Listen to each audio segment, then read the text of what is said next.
नमस्कार। शनिदेव और राहु वृषभ राशि के लिए वरदान के स्वरूप हैं 2027 तक, यही हमने लिखा है। और इसी को समझने के लिए ये वीडियो हमने बनाया है। कैसे, जब देवगुरु बृहस्पति की स्थितियों को आप समझेंगे तब आप इसको बिल्कुल समझ पाओगे कि कैसे वरदान के स्वरूप हैं। इसलिए हमारी आपसे आग्रह है, यदि वीडियो को आप बीच में स्किप करेंगे तो एक एक बात बहुत गंभीर है, उसको सुनने की आवश्यकता है, अपने जीवन में उतारने की ज़रूरत है। तो वीडियो को स्किप ना करें, पूरी वीडियो देखें। जानकारी अगर आपको अच्छी लगेगी तो हमारे चैनल को सब्सक्राइब कर दीजिएगा, वीडियो को लाइक कर दीजिएगा। तो अब हम समझने का प्रयास करते हैं कि कैसे वरदान के स्वरूप है। सबसे पहले तो इसको समझने के लिए हम चलते हैं वृषभ राशि के पीछे के कालखंड को समझने का प्रयास करते हैं। सितंबर 2022 के बाद का कालखंड और सितंबर 2022 से 29 मार्च 2025 का जो कालखंड था उसको समझना होगा, क्योंकि आपके साथ क्या हुआ, किन परिस्थितियों को आपने देखा, और तब जाकर ये आप समझ पाओगे कि कैसे परिस्थितियां बदल रही हैं और बदलते जाएंगी, और किस प्रकार राहु और शनि आपके लिए वरदान के स्वरूप हैं। जब हम देखेंगे कि सितंबर के बाद अर्थात अक्टूबर 2022 के बाद का जो कालखंड था वो ऐसा कालखंड था कि शनि देव उस वक्त आपके 10वें भाव में बैठे थे और राहु आपके पत्रिका के 11वें भाव में बैठे थे। कुछ इस तरह की स्थितियां बन चुकी थी और शनि देव 10वें भाव में बैठ करके वहां एक स्थिति बनाए थे। और क्या स्थिति? कठोर परिश्रम, अत्यंत अपने कार्यों के प्रति लगनशील और आमदनी न्यूनतम, ये शनि देव देते हैं। 10वें भाव में शनि देव का होना जातक को तपना, जातक को तपाते हैं, अपने कार्यों के प्रति बहुत गंभीर कठोर परिश्रम करवाते हैं, किंतु फल न्यूनतम होते हैं। क्योंकि शनि की एक विशेषता है, पहले तपन और उसके बाद वो अमृत। शनि देव की बात जब आती है तो वहाँ ये भी आता है कि शनि देते हैं तो छप्पर फाड़ के देते हैं। बस अपने कार्यों को ठीक ठाक यदि आपने रखा तो वो सब कुछ आपको प्राप्त होगा। वैसे भी वृषभ राशि जो है इस वर्ष 2025-26 की सर्वश्रेष्ठ राशियों में से एक है, लकी राशियों में से एक है जिसको कहा जाएगा। तो शनि की तो कुछ इस तरह की स्थिति थी कि आपने कार्यों में अत्यंत कठोर परिश्रम किया और फलों को न्यूनतम किया। अब बात करते हैं राहु की। राहु आपके एकादश भाव में बैठे थे।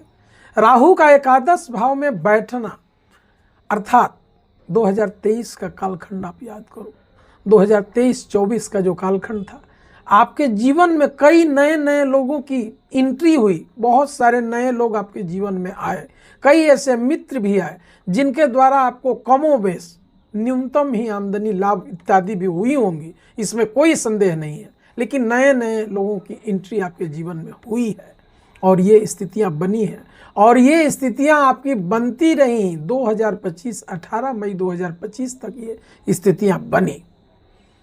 किंतु 2025 का जब वर्ष आता है और दिनांक 29 मार्च 2025 को शनि देव आपके 10वें भाव से निकलकर आपके लाभ भाव में चले जाते हैं। और किसके राशि में? तो देवगुरु बृहस्पति की राशि में। ये वहाँ से टर्निंग पॉइंट इसको कहा जाएगा, क्योंकि गुरु के राशि में शनि का जाना अत्यंत सुखद होता है।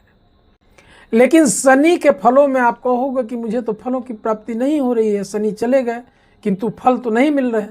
तो शनि की एक विशेषता होती है, शनि धीमे ग्रह हैं, वो जैसे जैसे अंश बलों से बढ़ेंगे उनका फल वैसे वैसे बढ़ता जाएगा। राहु की भी वही स्थिति है, देवगुरु बृहस्पति की भी वही स्थिति है, क्योंकि ये सारे ग्रह जो हैं ये धीमे ग्रह हैं।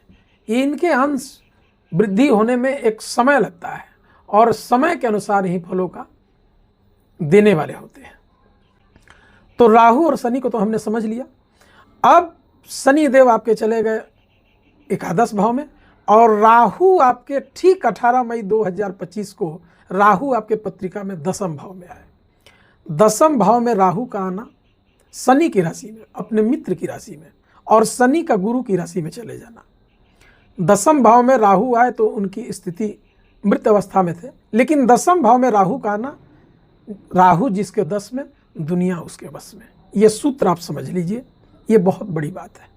लेकिन बहुत कम अंशों पर थे, तो राहु की पावर जो है ना, सितंबर के महीने से, सितंबर 2025 के बाद राहु आपके उग्र हुए। और ठीक सितंबर से पहले देवगुरु बृहस्पति का गोचर हो जाता है मिथुन राशि में, और मिथुन राशि में देवगुरु बृहस्पति का गोचर होना, और वहीं से खेल प्रारंभ हुआ। इन सब चीज़ों को जब आप समझेंगे तो आप एक कंक्लूजन पर निकलेंगे। ये परिस्थितियां बनी हुई हैं, और ये वरदान बिना देवगुरु बृहस्पति के सहयोग के संभव नहीं है। देवगुरु बृहस्पति के आशीर्वाद से वृषभ राशि के लिए ये जो कालखंड है, 2027 तक का जो कालखंड है, वो अमृत के समान है। ये कालखंड प्रभावी आपका होगा। ये कालखंड जैसे जैसे राहु बलशाली होंगे, जैसे जैसे शनिदेव अपने अंश बलों से बढ़ेंगे, उस प्रकार ठीक एक स्थिति बनती जाएगी। और आपको कुछ करने की ज़रूरत नहीं है, स्वयं को स्थिर रखिए। और इसको समझने के लिए देवगुरु बृहस्पति की स्थितियों को समझना अत्यंत आवश्यक है। देवगुरु बृहस्पति इस वक्त आपके कुंडली में दूसरे भाव, धन भाव में बैठे हैं, मिथुन राशि में होकर धन भाव में बैठे हैं, जो 18 अक्टूबर तक वहीं रहेंगे। और देवगुरु बृहस्पति आपके धन भाव में बैठकर अपने मूल त्रिकोण राशि, जो आपके 8वें भाव में धनु है, उसको देख रहे हैं 7वीं दृष्टि से। और उनकी 9वीं दृष्टि की बात की जाए तो उनकी 9वीं दृष्टि आपके कर्म क्षेत्र पर जा रही है, और कर्म के क्षेत्र में राहु वहाँ बैठे हैं। विविध योजनाओं को बनाते राहु, बलशाली राहु वहाँ बैठे हैं, और राहु आपको अनेक योजनाओं को बनाने का काम करेंगे। और उन योजनाओं का किस दिशा में प्रतिपादन हो, वहाँ वरदान के स्वरूप बृहस्पति का साथ वहाँ राहु को प्राप्त है। और बृहस्पति की राशि में ही बैठे शनिदेव अपना भी शुभत्व परिणाम देने के लिए तैयार है। बृहस्पति की 7वीं दृष्टि की बात की जाए तो आपके 8वें भाव पर, उनके ही मूल त्रिकोण राशि पर पड़ रही है, जहाँ से विविध योजनाओं को सोचने का एक डीप थिंकिंग, अध्यात्म के तरफ गहरी रुचि, रिसर्च के विषय में आप सब वहाँ आपकी योजनाओं का वहाँ जो है प्रतिपादन होगा। अनेक योजनाएं बनेगी और वहाँ से उनके शुभत्व परिणाम मिलेंगे। देवगुरु बृहस्पति की 7वीं दृष्टि आपके अष्टम भाव पर आपके स्वास्थ्य में लाभ देने वाला होगा। हर प्रकार से उनकी दृष्टियां अमृत के समान होती है। और देवगुरु बृहस्पति 18 अक्टूबर 2025 को जब वहां से निकलकर अपने उच्च राशि कर्क राशि में और वृषभ राशि के लिए 3रे भाव में, उनके पराक्रम के भाव में जाएंगे, तो इस बात को पुष्ट करेंगे आपकी हर प्रयास, आपके हर अनुसंधान, आप जिस कार्यों का प्रतिपादन करोगे, उचित करोगे, कहीं से कोई परेशानी की संभावनाएं वहां से नहीं बनेगी। उनकी 7वीं दृष्टि आपके भाग्य स्थान पर जाएगी, वहां से भाग्य, आपके भाग्य चमकनेंगे, वहां से आपके भाग्य में उन्नति होने की संभावनाएं बनेंगी। उनकी 9वीं दृष्टि शनिदेव पर जाएगी, वो तो कहना ही क्या है, खुद वहां भी उनकी ही राशि है और वहां शनिदेव बैठे हैं, और आमदनी का भाव है, तो लाभ के अवसर बनते रहेंगे, आमदनी होती रहेंगी।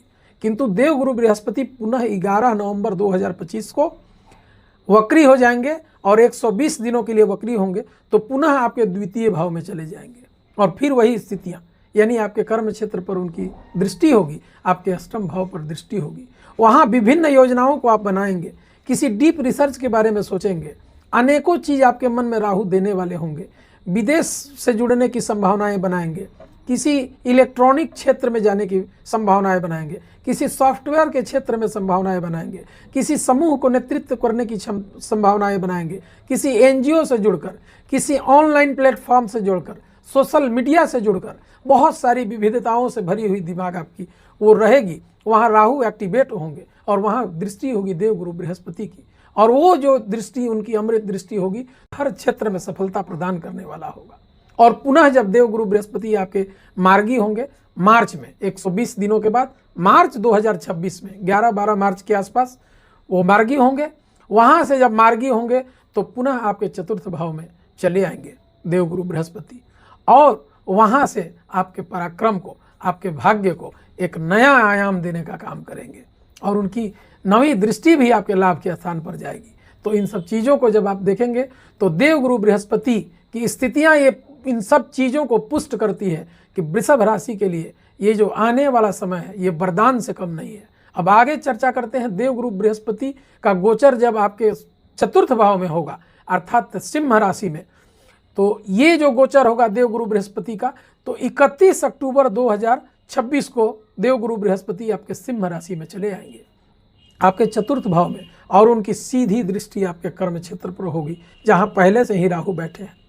इस चीज़ को बड़ी विचित्र स्थिति है, और इन बारीक स्थिति को किस प्रकार समझा जाए तो इसको ऐसे समझिए, राहु अपने अंश बलों से पीछे घटते हैं, और जैसे जैसे पीछे घटेंगे, अभी तो राहु पावर में आएंगे, और जब 12 अंशों से पीछे राहु होने लगते हैं तो उनकी एक अवस्था होती है, अर्थात वो कुमार अवस्था में चले जाते हैं, और कुमार अवस्था से बाल्य अवस्था में जाते हैं।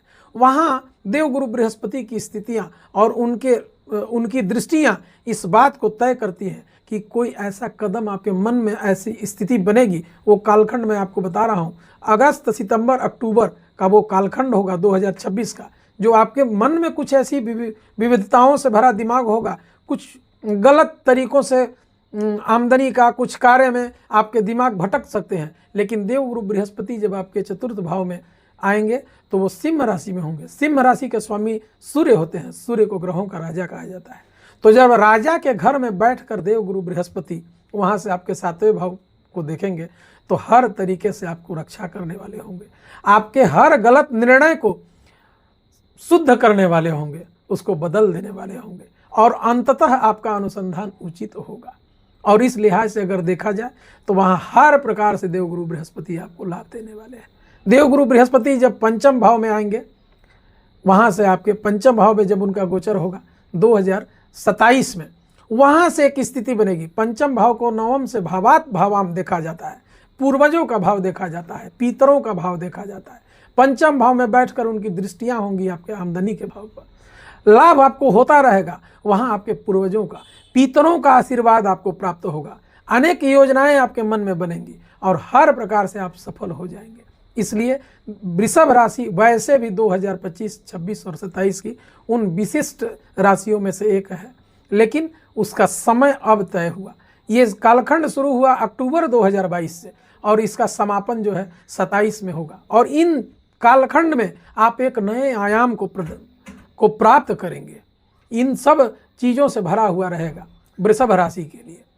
तो ये सब जो स्थितियों को आप समझेंगे, और देवगुरु बृहस्पति की स्थितियाँ पुष्ट करती है कि कैसे शनि और राहु वरदान स्वरूप हैं। तो बिना बृहस्पति के सहयोग से ये सब संभव नहीं हो पाएगा, और ये सब स्थितियाँ बनेंगी।